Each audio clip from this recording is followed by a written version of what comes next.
सदा सहमत हुआ जा सकता है और न हर बात से हमेशा असहमत रहने वाले लोग सुखी रहते हैं। कि इन लोगों को, जो बहुत ज़्यादा काहिया टाइप के लोग होते हैं, शातिर टाइप के लोग होते हैं, षड्यंत्रकारी लोग होते हैं, वो अपना उल्लू सीधा करने के लिए यूज करते हैं और फिर यूज एंड थ्रो।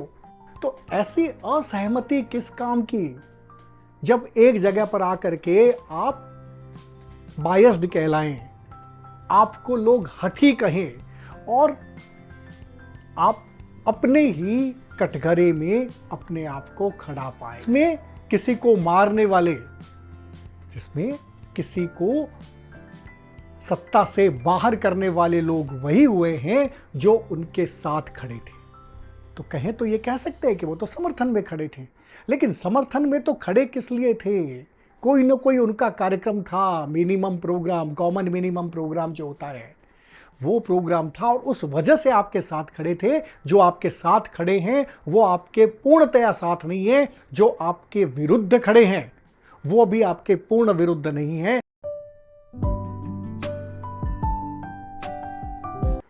अगर कोई आपको आपकी मर्जी के बगैर अपने हित में यूज कर रहा है ना, तो इसका कोई दूसरा जिम्मेदार नहीं है, आप खुद इसके जिम्मेदार हैं। लेकिन अगर आपको पता है कि आपका यूज हो रहा है और आप इससे सहमत हैं, तो यकीन मानिए मित्रों, आपसे सुखी इस संसार में कोई नहीं है जिसे ये भी पता है कि उसका यूज हो रहा है और वो इसमें खुश भी है। मुद्दे की बात यह है कि आपको ये पता होना चाहिए कि आपके साथ हो क्या रहा है। इस दुनिया में अधिकांश लोगों को यह पता नहीं होता, हो जाने के बाद भी पता नहीं चलता कि उनके साथ क्या हो गया, और यही लोगों की सबसे बड़ी प्रॉब्लम है। ऐसे में आप प्रतिक्रिया करें, प्रतिरोध करें, प्रतिकार करें, तो ये सब बाद की बात है। सच्चाई ये होती कि आपको पता नहीं चलता कि आपके साथ क्या हो रहा है। अब ये पता कैसे करें?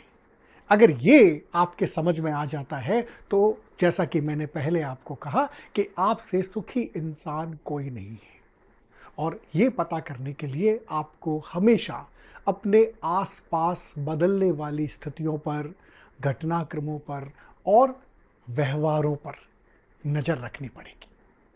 क्योंकि न तो सदा सहमत हुआ जा सकता है और न हर बात से हमेशा असहमत रहने वाले लोग सुखी रहते हैं।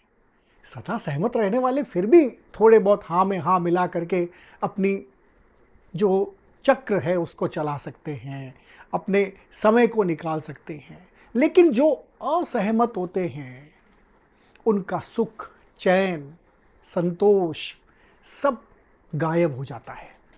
और ऊपर से तुर्रा ये कि इन लोगों को, जो बहुत ज़्यादा काहिया टाइप के लोग होते हैं, शातिर टाइप के लोग होते हैं, षड्यंत्रकारी लोग होते हैं, वो अपना उल्लू सीधा करने के लिए यूज करते हैं और फिर यूज एंड थ्रो। ये इसलिए होता है क्योंकि उनको पता नहीं होता कि उनका यूज हो रहा है।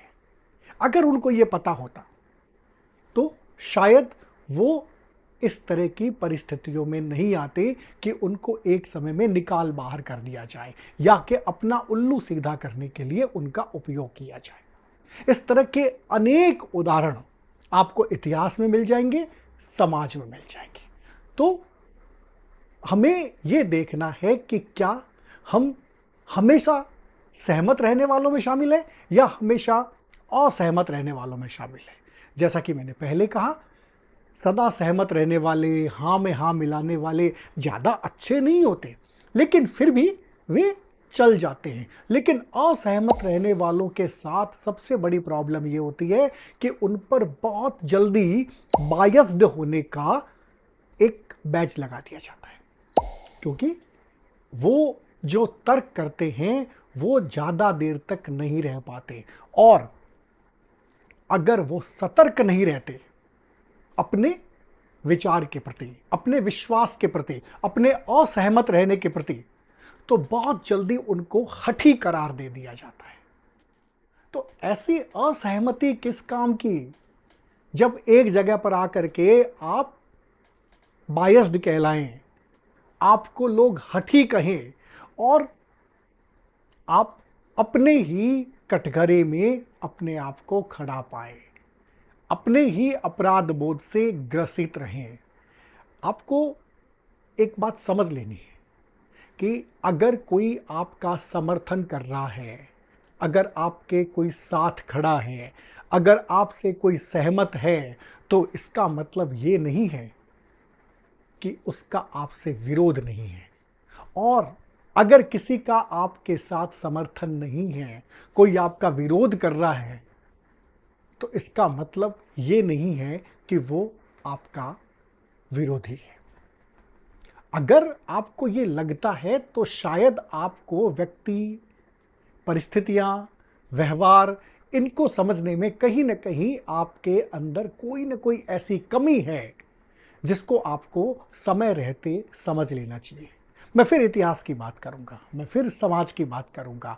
आप इस बात से इनकार कर सकते हैं क्या कि इतिहास ऐसे लोगों से भरा पड़ा है, ऐसे आख्यानों से भरा पड़ा है, ऐसी कहानियों से भरा पड़ा है जिसमें विश्वासघात करने वाले, विश्वासघात सीधा सीधा शब्द है, जिसमें किसी को मारने वाले, जिसमें किसी को सत्ता से बाहर करने वाले लोग वही हुए हैं जो उनके साथ खड़े थे।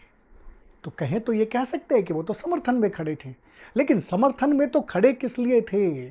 कोई ना कोई उनका कार्यक्रम था, minimum programme, common minimum programme जो होता है, वो प्रोग्राम था और उस वजह से आपके साथ खड़े थे। जो आपके साथ खड़े हैं वो आपके पूर्णतया साथ नहीं है, जो आपके विरुद्ध खड़े हैं वो भी आपके पूर्ण विरुद्ध नहीं है। लेकिन इस वक्त आपको जरूरत होती है कि आप अपनी परिस्थिति को समझें, अपनी स्थिति को समझें और फिर वहां से आप आगे बढ़ें।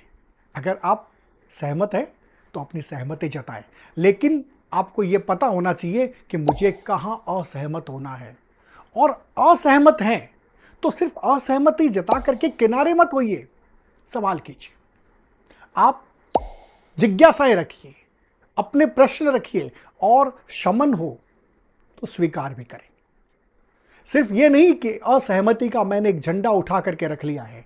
अगर आपको लगता है कि आपके सवालों का शमन हो रहा है, सवालों के जवाब मिल रहे हैं, समाधान हो रहा है, तो आप उसे स्वीकार भी करें कि बिल्कुल मुझे ऐसा लग रहा था कि ये स्थितियां इस तरह से खराब है, लेकिन आपने जिस तरह से स्पष्ट किया है मैं आपकी बातों से सहमत हूं।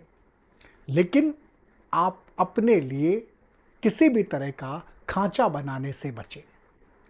न तो आपको सहमत होना है, न आपको असहमत होना है, और न आपको किसी भी चीज के लिए हठ धारण करना है, बायस्ड होना है।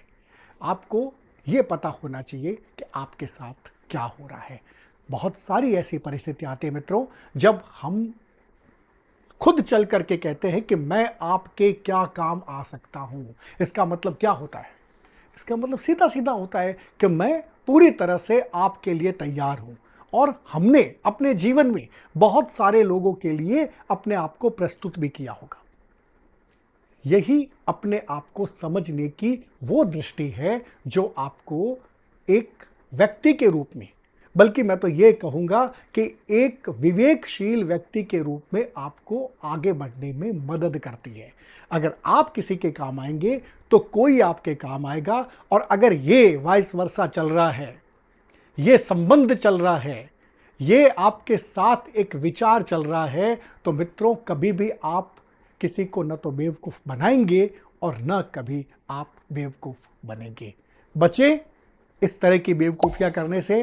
कभी ज़रूरत पड़े तो किसी के काम आए, और कभी किसी को ज़रूरत पड़े तो उनके लिए अपने आप को प्रस्तुत कर दें। आस्तिक न नास्तिक बने वास्तविक। इस कड़ी में आपको जो लगा, जैसा लगा, उसका हम स्वागत करते हैं। हम फिर ऐसे ही किसी विचार के साथ आपके साथ होंगे। तब तक के लिए हमें आज्ञा दीजिए। नमस्कार।